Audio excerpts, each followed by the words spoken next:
Hi, నా పేరు చైతన్య. మనం పాలిటీ క్లాస్ స్టార్ట్ చేస్తున్నామండి. సో ఈరోజు మన టాపిక్ వచ్చేసి ఇండియన్ కౌన్సిల్ యాక్ట్ 1909.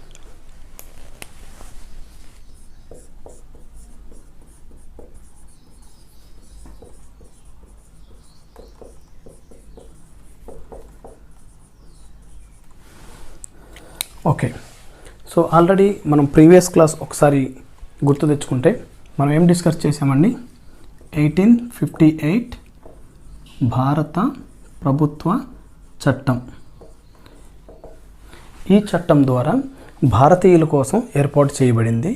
అదేవిధంగా ఈ చట్టం ద్వారా భారతీయులకి ఎటువంటి పరిపాలన కావాలి, భారతీయులకి మిగతా ఇంకా ఏవైనా అవసరాలు ఉన్నాయో అవన్నీ తెలుసుకొని భారతీయులకి ఏవైతే కావాలో వాటిని చేయడం కోసం వీటిలో కొన్ని కౌన్సిల్ యాక్ట్స్ తీసుకువచ్చారండి. Already previous class 1861 Indian council act complete అయింది. 1892 Indian council act. Okay, so ఈరోజు మనం డిస్కస్ చేయబోయే అంశం ఇండియన్ కౌన్సిల్ యాక్ట్ 1909. ఓకే,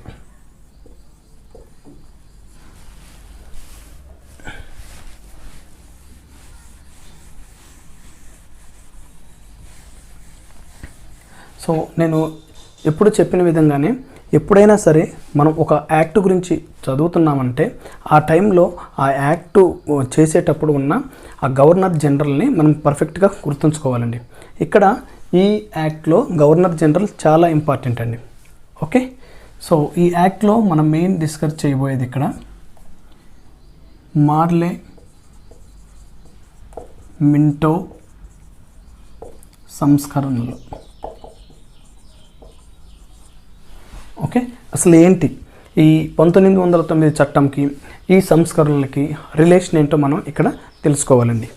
మనం ప్రీవియస్ క్లాస్లో ఆల్రెడీ ఎక్స్ప్లెయిన్ చేసామండి. ఈ మార్లే అనే వ్యక్తి ఎవరంటే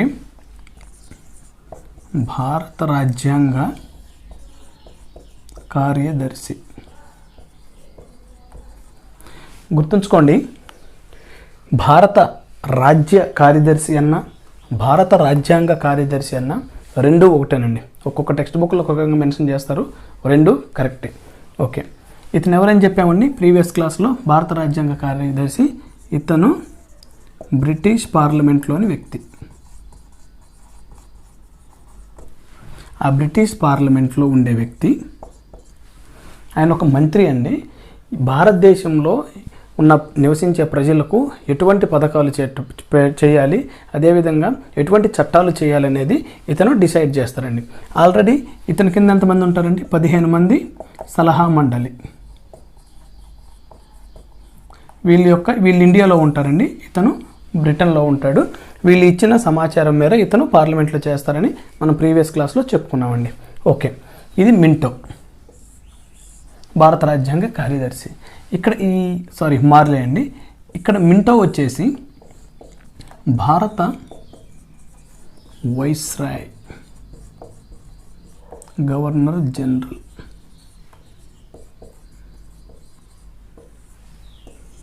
ఓకే, 1909 ఆ టైంలో భారతదేశంలో వైస్రాయ్గా ఉన్న వ్యక్తి మింటో అండి. ఓకే, సో కన్ఫ్యూజ్ అవ్వద్దండి. 1813లో ఒక మింటో వస్తాడు, ఇక్కడ ఇంకొక అతనండి. సో ఇతనిని మీరు మింటో 2గా పిలవచ్చు, లార్డ్ మింటో. ఓకే, సో అక్కడ వచ్చిన మింటో వేరు, ఇక్కడ ఉన్న మింటో వేరండి. ఇతను మీకు తెలిసిందే, బ్రిటిష్ యొక్క చక్రవర్తి ప్రతినిధిగా భారతదేశంలో ఇతను పరిపాలన చేస్తాడండి. సో కన్ఫ్యూజ్ అవ్వద్దు, భారత రాజ్యాంగ కార్యదర్శి వేరు, భారత వైస్రాయ్ గవర్నర్ జనరల్ వేరండి. మళ్ళీ ఇక్కడికి వచ్చేసరికి ఇక్కడ ఒకసారి అబ్జర్వ్ చేయండి. ఇక్కడ వైస్రాయ్ అని ఒక పేరు వస్తుంది, అదేవిధంగా ఇక్కడ గవర్నర్ జనరల్ అని కూడా ఇంకొక పేరు వస్తుందండి. ఇక్కడ మీరు కన్ఫ్యూజ్ అవ్వాల్సిన అవసరం లేదు. ఇక్కడ వైస్రాయ్ అన్న గవర్నర్ జనరల్ అన్న ఇద్దరు ఒకటేనండి. అది కూడా ఎందుకంటే వీళ్ళు ఈ టైం వచ్చేసరికి భారతదేశంలో ఇక్కడ కొన్ని సంస్థానాలు ఉన్నాయి, అదేవిధంగా బ్రిటిష్ పాలిత ప్రాంతాలు కూడా ఉన్నాయండి. సో బ్రిటిష్ పాలిత ప్రాంతాలనేమో ఒక పేరుతో పిలిచేవాళ్ళు, అదేవిధంగా సంస్థానాలని ఇంకొక పేరుతో పిలిచేవాళ్ళండి. ఈ ఇద్దరు ఉన్న ఒకే వ్యక్తిని ఆ ప్రాంతంలో ఒక విధంగా, ఈ ప్రాంతంలో ఒక విధంగా పిలిచేవారండి. అతనే భారత వైస్రాయ్ గవర్నర్ జనరల్ అండి. ఓకే, సో మింటో మార్లే సంస్కరణలు, వీళ్ళు మెయిన్గా చేసిన ఈ సంస్కరణలను ఎందుకు అంటున్నారంటే, భారతదేశంలో ఏవైతే మత ప్రాతిపాదికగా ఉన్నారో జనాలు, వాళ్ళకి ఓటు హక్కు కల్పించే దాంట్లో ఇతను మెయిన్ కీలక పాత్ర పోషించాడండి. ఓకే, అవేందో 1 by 1 ఎక్స్ప్లెయిన్ చేస్తానండి.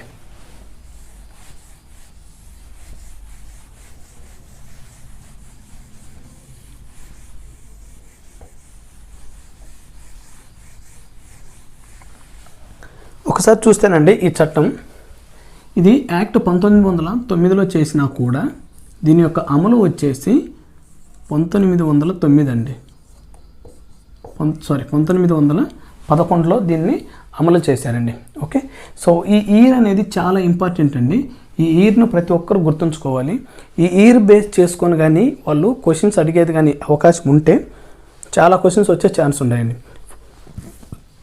నేను 1 by 1 వివరిస్తానండి. సో ఈ 1911లో మొట్టమొదటిగా మనం వివరించుకుంటే బెంగాల్ విభజన రద్దు. బెంగాల్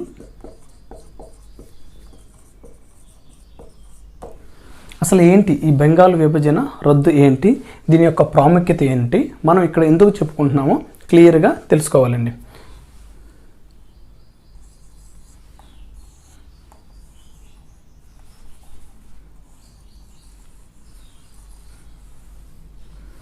ఓకే, మనం ఇక్కడ చూసుకుంటేనండి, ఈ ప్రాంతము వెస్ట్ బెంగాల్ అండి,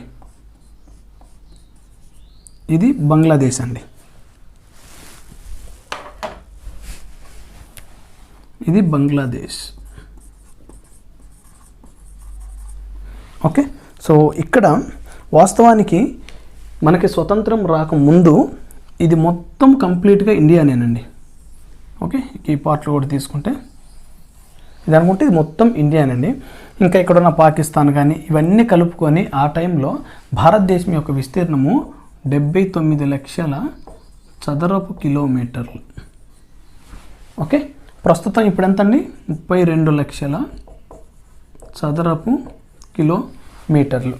రైట్, ఇక్కడ విషయం ఏంటంటే ఈ ఏదైతే ప్రాంతం ఉందో ఆ రోజుల్లో ఈ బ్రిటిష్ వాళ్ళకి బాగా తలనొప్పిగా తయారైన ప్రదేశము ఈ బెంగాల్ ప్రాంతం అండి. ప్రతి ఒక్క ఆ టైంలో ఏ ఉద్యమం స్టార్ట్ అవ్వాలన్నా సరే ఈ బెంగాల్ నుంచే స్టార్ట్ అయ్యేదండి.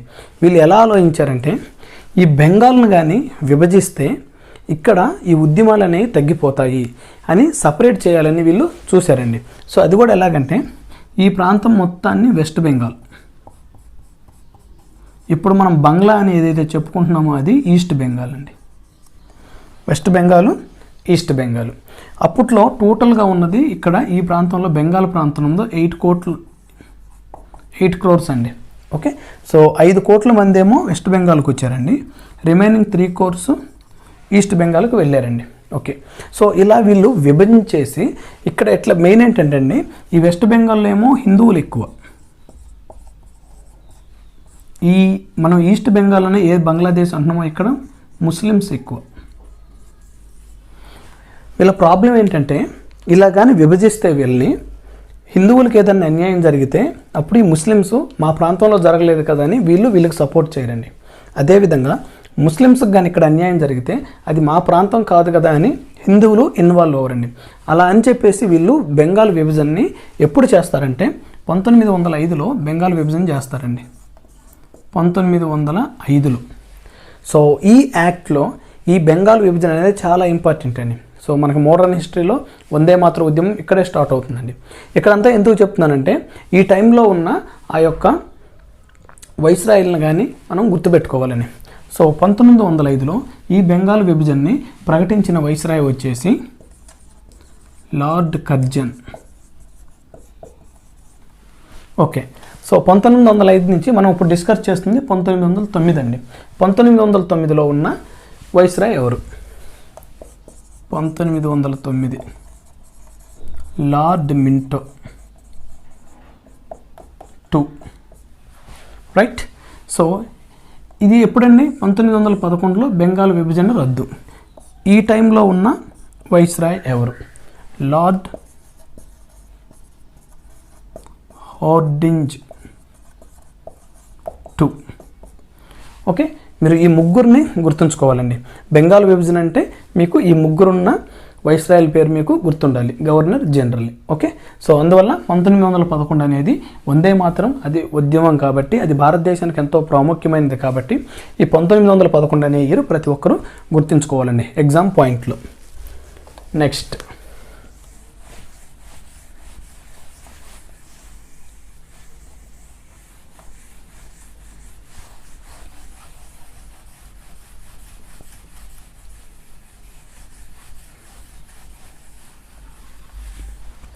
ఇదే 1911లో ఎవరైతే బ్రిటన్ చక్రవర్తి ఉన్నారో, బ్రిటన్ చక్రవర్తి అతని పేరు జార్జ్ V. ఇతని భార్య మేరీ. 1911లో బ్రిటన్ చక్రవర్తి అతని భార్య భారతదేశానికి పర్యటన కోసం వస్తారండి.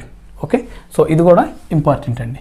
నెక్స్ట్ ఇదే 1911లో వీళ్ళు ఎవరైతే ఉన్నారో ఈ చక్రవర్తి వాళ్ళ భార్య వచ్చేసి మనకి భారతదేశానికి రాజధాని ఈ 1911 ముందు వరకు కలకత్తా ఉండేదండి. అది కూడా కలకత్తాలో విలియం పోర్ట్ అండి, విలియం పోర్ట్. ఇక్కడ నుంచి 1911 నుంచి భారతదేశ రాజధాని ఢిల్లీ ప్రకటించారు.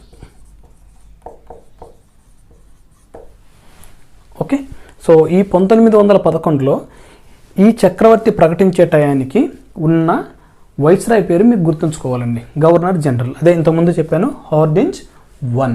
ఓకే, ఇక్కడ ఢిల్లీ కంటే ముందు ఇక్కడ ఏదైతే కలకత్తా అని మనం చెప్పుకుంటున్నామో ఈ కలకత్తాలో విలియం పోర్ట్,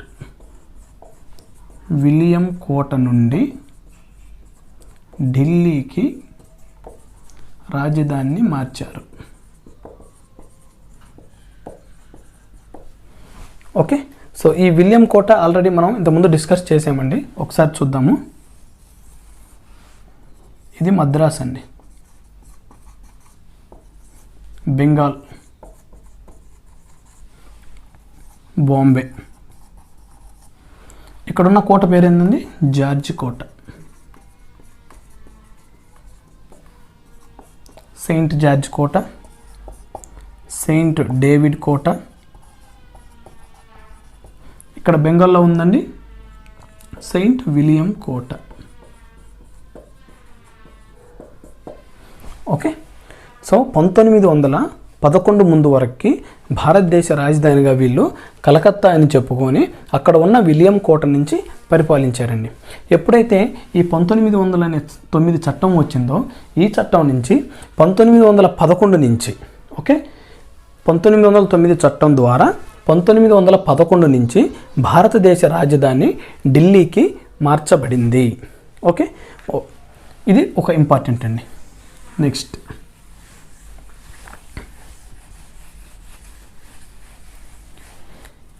1912లో ఎవరైతే ఈ వైస్రాయ్ ఉన్నాడో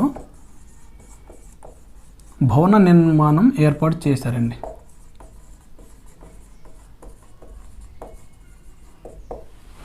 వీళ్ళు రాజధాని మార్చగానే ఆ టైంలో ఉన్న ఈ ముస్లిమ్స్ పరిపాలిస్తున్న ఏవైతే కోటలు ఉన్నాయో వాటి నుంచి వీరు పరిపాలన చేయలేదండి. వీళ్ళు సపరేట్గా 1912లో వైస్రాయ్ భవనం అని ఒకటి కొత్తగా నిర్మించుకొని అక్కడి నుంచి వీళ్ళు పరిపాలించారండి. ఓకే, ఇది కూడా చాలా ఇంపార్టెంట్ అండి. నెక్స్ట్ ఇదే 1911లో శాస్త్రీయ పద్ధతిలో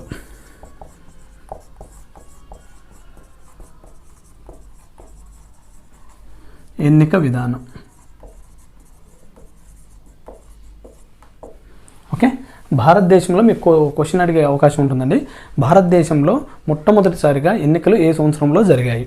1911. అది కూడా శాస్త్రీయ పద్ధతిలో విధానం, అంటే పరోక్ష ఎన్నికండి. వీళ్ళు అంటే భారతదేశంలో ఉన్న అందరికీ ఓటు హక్కు ఏమీ కల్పించలేదు. బట్ కాకపోతే కొందరికి భారతీయులకి ఓటు హక్కు కల్పించారు.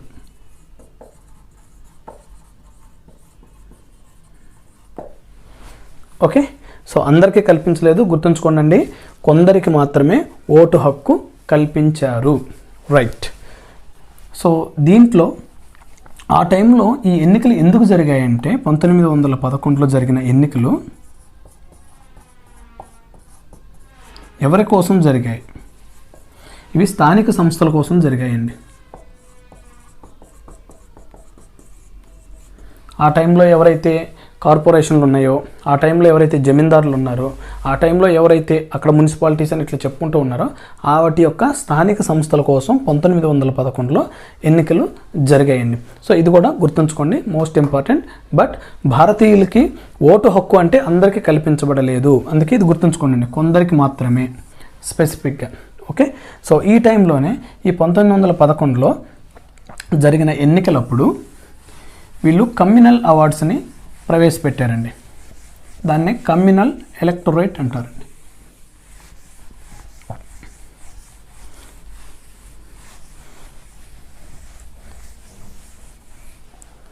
ఈ చట్టంలో యొక్క ప్రాముఖ్యత ఏంటంటే కమ్యూనల్ ఎలక్టోరేట్ ఏర్పాటు. ఇది చాలా ఇంపార్టెంట్ అండి. టోటల్ 1909 ఇండియన్ కౌన్సిల్ యాక్ట్లో గొప్ప ప్రాముఖ్యత కలిగింది కమ్యూనల్ ఎలక్టరేట్ అవార్డ్ అండి. అవార్డ్స్ కాదు, ఏర్పాటు అండి. ఓకే, అసలు ఏంటి ఈ కమ్యూనల్ ఎలక్టరేట్ అంటే ఏంటంటే, ఇది ఏదైనా ఒక ప్రాంతం అనుకోండి, ఈ ప్రాంతంలో 1000 మంది ముస్లిమ్స్, 150 మంది హిందువులు, ఓకే, ఇంకొక ప్రాంతం ఉందండి, ఇక్కడ 1000 మంది, ఇదేదో సపోజ్ ఏపీ అనుకోండి, ఇది టిఎస్ అనుకోండి, ఇక్కడ 1000 మంది పార్సీలు ఉన్నారండి, 160 మంది హిందువులు, లేదా ఓకే హిందువులే తీసుకోండి. ఈ కమ్యూనల్ ఎలక్టోరేట్ అంటే ఏంటంటే, ఏదైతే ఈ భూభాగం ఉందో ఈ ప్రాంతంలో మెజారిటీగా ఉంది 1000 మంది ముస్లిమ్స్ అండి. అంటే ఇక్కడ ఎలక్షన్స్ కానీ జరిగితే, మత ప్రాతిపాదిక మీద ఎలక్షన్స్ కానీ జరిగితే, ఇక్కడ ఈ 1000 మందిలో నుంచి ఒక వ్యక్తి ఎలక్షన్స్లో నిలబడాలండి. Okay, right. ఈ వ్యక్తికి ఈ 1000 మంది మాత్రమే ఓటు హక్కు ఓటు వేయాలి. ఓకే, ఈ 150 మంది హిందువులు ఎవరైతే ఉన్నారో ఇక్కడ, వీళ్ళని ఓటు వేసి ఎన్నుకునే అవకాశం లేదండి. ఓకే, సో వీళ్ళకి అవకాశం లేదు. ఇక్కడ కూడా అండి, ఈ 1000 మందిలో నుంచి ఒకరు నిలబడాలి, రిమైనింగ్ వాళ్ళంతా ఇతనికి ఓటు వేయాలండి. ఇక్కడ ఈ 160 మంది ఓటు వేసే అవకాశం లేదండి. దీనినే కమ్యూనల్ ఎలక్టోరేట్ అంటారండి. అంటే మత ప్రాతిపాదిక మీద నియోజకవర్గాలు ఏర్పాటు అన్నమాట ఇది. ఓకే, సో దీనిని అమలు పరిచింది కానీ మీకు మ్యాక్సిమం కమ్యూనల్ అవార్డ్స్ మత ప్రాతిపాదిక మీద లేదా ముస్లింలకు సపరేట్గా, పార్సీలకు సపరేట్గా అనే అవకాశం మీద కానీ బిట్టు అడగదలుచుకుంటే ఆ టైంలో ఉన్న వైస్రాయ్ మీద బిట్టు పడుతుందండి. నేను మీకు స్టార్టింగ్లోనే చెప్పాను, మార్లే మింటో సంస్కరణలు. ఓకే, సో అందువల్లనే ఈ కమ్యూనల్ ఎలక్టరేట్ని ప్రవేశపెట్టింది ఆనాటి వైస్రాయ్ మింటో కాబట్టి అతన్ని మత ప్రాతిపాదిక మీద వీళ్ళని వాళ్ళ యొక్క పితామహుడు అని చెప్తారండి. ఓకే, సో ఈ కమ్యూనల్ అవార్డులో లార్డ్ మింటోని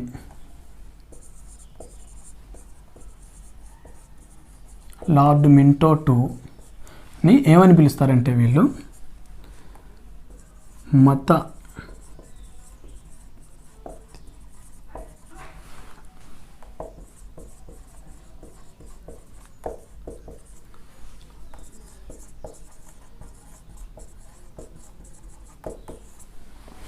అందువల్లే లార్డ్ మింటోని మత ప్రాతిపాదిక నియోజకగణ పితామహుడు అని పిలుస్తారండి. బిట్టు ఏ కోణంలో అయినా అడగొచ్చు. ఇవైతే కంప్లీట్గా గుర్తుంచుకోండి. ఈ చట్టంలో main important communal electorate. Communal ఎలక్టరేట్ని ప్రవేశపెట్టింది ఎవరు? Lord Minto two. ఏ సంస్కరణలో? మార్లే మింటో సంస్కరణలు. ఓకే, సో ఇది ఒకటి ఇంపార్టెంట్ అండి 1909లో.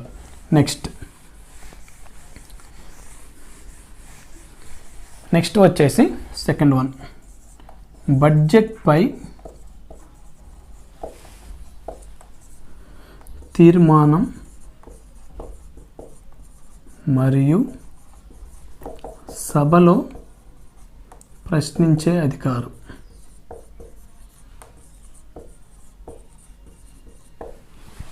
ఓకే, ఇది గుర్తుంచుకోనండి. ఎప్పుడైతే కేంద్ర శాసనసభ ఉందో ఆ సభలో వీళ్ళు ఎప్పుడైతే ఒక ప్రశ్న ఎవరైనా ఒక మంత్రి అడిగినప్పుడు దాన్ని ప్రశ్నించే అధికారం ఇంతకుముందు ఉండేది కాదండి. కేవలం ఈ చట్టం ద్వారానే వాళ్ళు ఏదైనా చెప్తే దాన్ని ప్రశ్నించే అధికారం భారతీయులకి కల్పించబడింది. ఒకసారి దీని బ్యాక్గ్రౌండ్ చూస్తే 1861 ఇండియన్ కౌన్సిల్ యాక్ట్లో మనం ఏం చెప్పామండి? బడ్జెట్ని ప్రవేశపెట్టారు.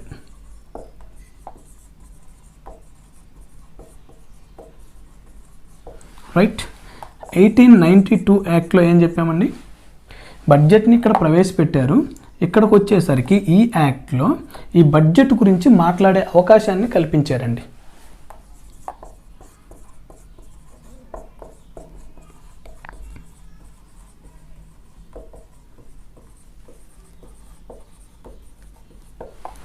ఓకే, బడ్జెట్ గురించి మాట్లాడే అవకాశం అయితే కల్పించారు, కానీ బట్ వీళ్ళు చెప్పినవి వైస్రాయ్ అనేవాడు వినాల్సిన అవసరం లేదండి.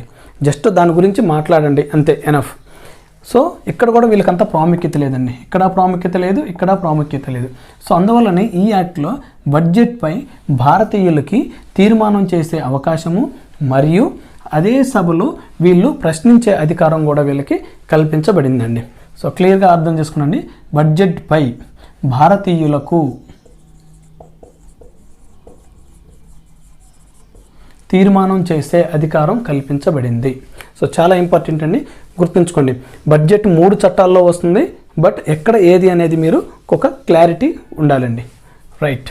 నెక్స్ట్, ఈ చట్టం ద్వారా మొట్టమొదటిగా భారతీయులకు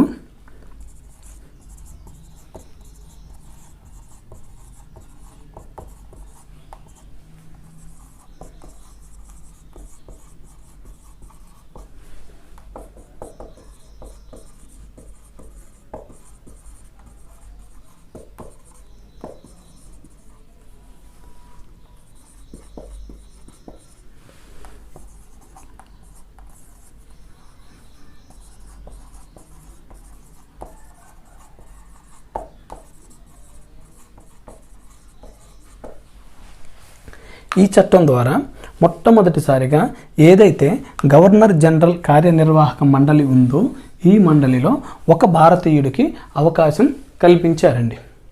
ఓకే. నెక్స్ట్, ఈ చట్టంలోనే ఏదైతే గవర్నర్ జనరల్ కార్యనిర్వాహక మండలి అయితే ఉందో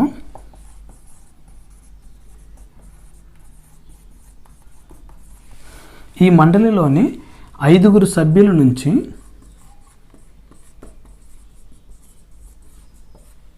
ఆరుగురికి పెంచారండి. ఓకే, ఒకసారి గుర్తుంచుకోండి. మొట్టమొదటిసారిగా భారతీయులకు ఏదైతే గవర్నర్ జనరల్ కార్యనిర్వాహక మండలి ఉందో ఆ మండలంలో ఒక్కరికి చోటు కల్పించారండి. రైట్. ఆ ఒక్కరికి ఎలా చోటు కల్పించారంటే, ఇంతకుముందు ఉన్న వాళ్ళలో వీళ్ళు 5 ఉండేవాళ్ళండి కార్యనిర్వాహక సభ్యుల్లో. ఆ 5 6కు పెంచారు. 5 నుంచి 6కు పెంచి ఆ పెంచిన ఆ ఒక్కరికే ఈ ఒక్కరండి. ఓకే. అయితే ఇక్కడ మనం మెయిన్గా తెలుసుకోవాల్సింది ఏంటంటే ఆ ఒక్కరు ఎవరు. ఓకే. సో ఇక్కడ వచ్చేసి అతని గురించి మనం తెలుసుకోవాలంటే మొట్టమొదటిసారిగా గవర్నర్ జనరల్ కార్యనిర్వాహక మండలిలో చోటు కల్పించిన అవకాశం కలిగిన వ్యక్తి సత్యేంద్రనాథ్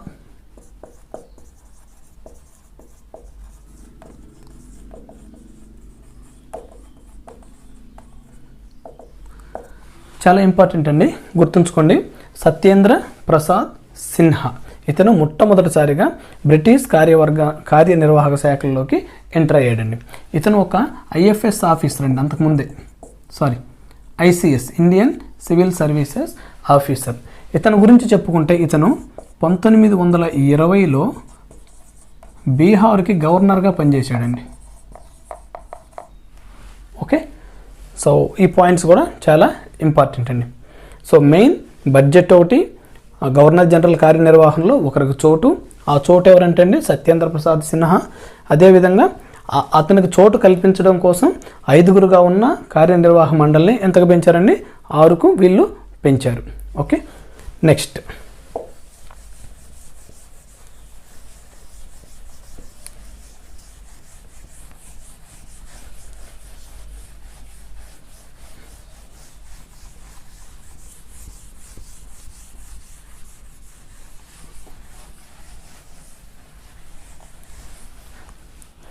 ఈ చట్టంలో ఇంకొక ప్రాముఖ్యత ఏంటంటే అండి, వీళ్ళు కేంద్ర లెజిస్లేటివ్ కౌన్సిల్, కేంద్ర శాసనసభని వీళ్ళప్పుడు కేంద్ర లెజిస్లేటివ్ కౌన్సిల్ అని పిలిచేవాళ్ళండి. ఈ పేరుని మార్చారండి. కేంద్ర లెజిస్లేటివ్ కౌన్సిల్ని కాస్త ఎలా మార్చారంటే ఇంపీరియల్ లెజిస్లేటివ్.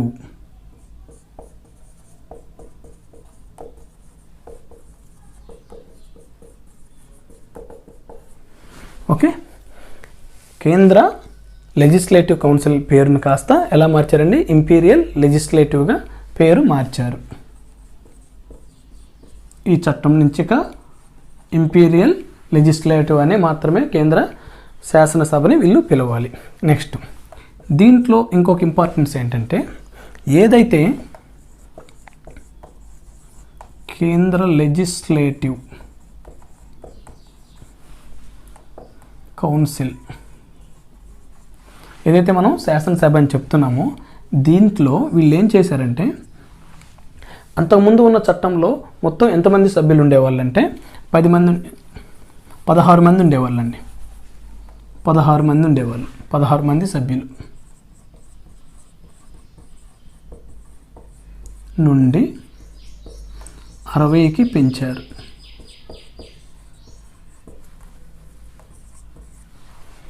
ఓకే, సో గుర్తుంచుకోండి, ఏ చట్టం ద్వారా కేంద్ర శాసనసభలో 16 నుంచి 60కి సభ్యులను పెంచారంటే ఇండియన్ కౌన్సిల్ యాక్ట్ 1909. సో ఇక్కడ కేంద్రంలో పెంచితే అదేవిధంగా రాష్ట్రంలో కూడా పెంచాలి కదండి.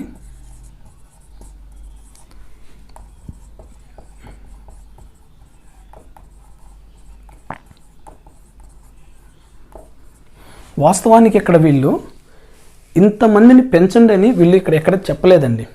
ఓకే, ఇక్కడైతే ఒక 60 నెంబర్ దాకా పెంచండి అని చెప్పారు, కానీ ఇక్కడ అలా చెప్పకపోవడం వల్ల వీళ్ళు ఏం చేస్తారంటే, అంతకుముందు ఎంత ఉండేదండి, 20 మంది ఉండేవాళ్ళండి. ఓకే, ఆ 20 మంది సభ్యుల నుంచి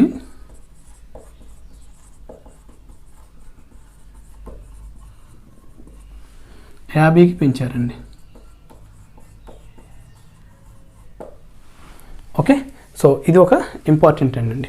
ఓకే, కేంద్ర లెజిస్లేటివ్ కౌన్సిల్, అదేవిధంగా రాష్ట్ర లెజిస్లేటివ్ కౌన్సిల్, ఆ నెంబర్స్ కూడా గుర్తుంచుకోండి. ఈ 50 అనేది వాళ్ళు ఎగ్జాక్ట్గా 50కి పెంచండి అని నేను చెప్పలేదు, బట్ వీళ్ళు చెప్పలేదు కాబట్టి అంతవరకు వీళ్ళు పెంచుకున్నారండి. ఓకే, సో ఇండియన్ కౌన్సిల్ యాక్ట్లో ఇవన్నీ చాలా ఇంపార్టెంట్ అండి. మీరు మెయిన్గా సత్యేంద్ర ప్రసాద్ సిన్హాని అదేవిధంగా మింటోని మర్చిపోతే మాత్రం ఎగ్జామ్లో మీరు లాస్ అవుతారండి. ఇండియన్ కౌన్సిల్ యాక్ట్లో ఇంత ప్రాముఖ్యత ఉందండి. ఓకే, సో ఇదండి Indian council act 1909. Okay, so ప్రతి ఒక్కరూ మ్యాక్సిమం నోట్స్ ప్రిపేర్ చేసుకోండి. అదేవిధంగా నేను ఏ రోజైతే క్లాస్ చెప్తానో ఆ రోజు మీరు దాన్ని పర్ఫెక్ట్గా చదువుకోండి. ఇండియన్ పాలిటీలో మ్యాక్సిమం అంటే మీకు ఇక్కడ ఎలా ఉంటుందంటేనండి, ఈ ఇండియన్ పాలిటీలో డైనమిక్ ఉంటుంది, అదేవిధంగా స్టాటిక్ ఉంటుందండి. ఎగ్జామ్ ప్యాటర్న్ చెప్తున్నానండి. ఎగ్జామ్లో ఈ డైనమిక్ ప్యాటర్న్ అనేది, ఇక్కడ డైనమిక్ అంటే మార్పులండి. ఇక్కడ స్టాటిక్ అంటే కాన్స్టెంట్, అదేమి మ్యాక్సిమం ఓల్డ్ సిలబస్లోనే ఉంటుందండి.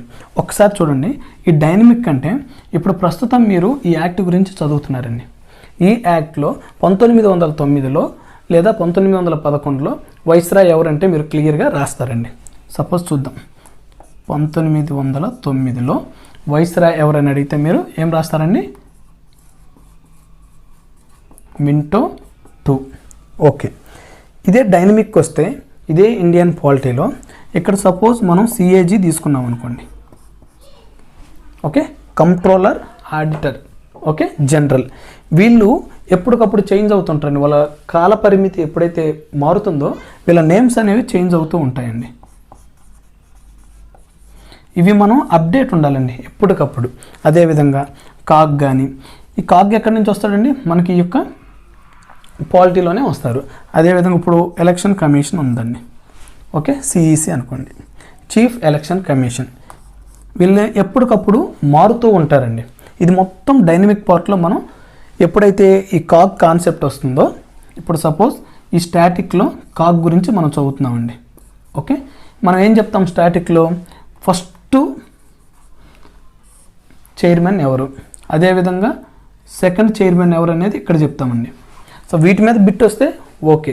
అలా కాకుండా మనం ఎగ్జామ్ రాసే ఒక నెల ముందే ఈ కాగ్కు సంబంధించిన చైర్మన్ మారాడు అనుకోండి, అప్పుడు బిట్ ఇక్కడ పడుతుందండి.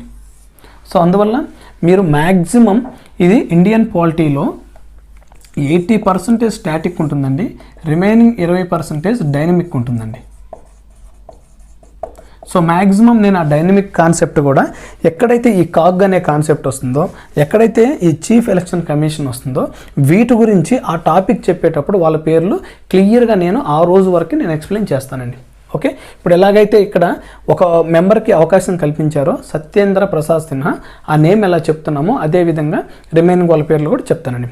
Okay, thank you, bye.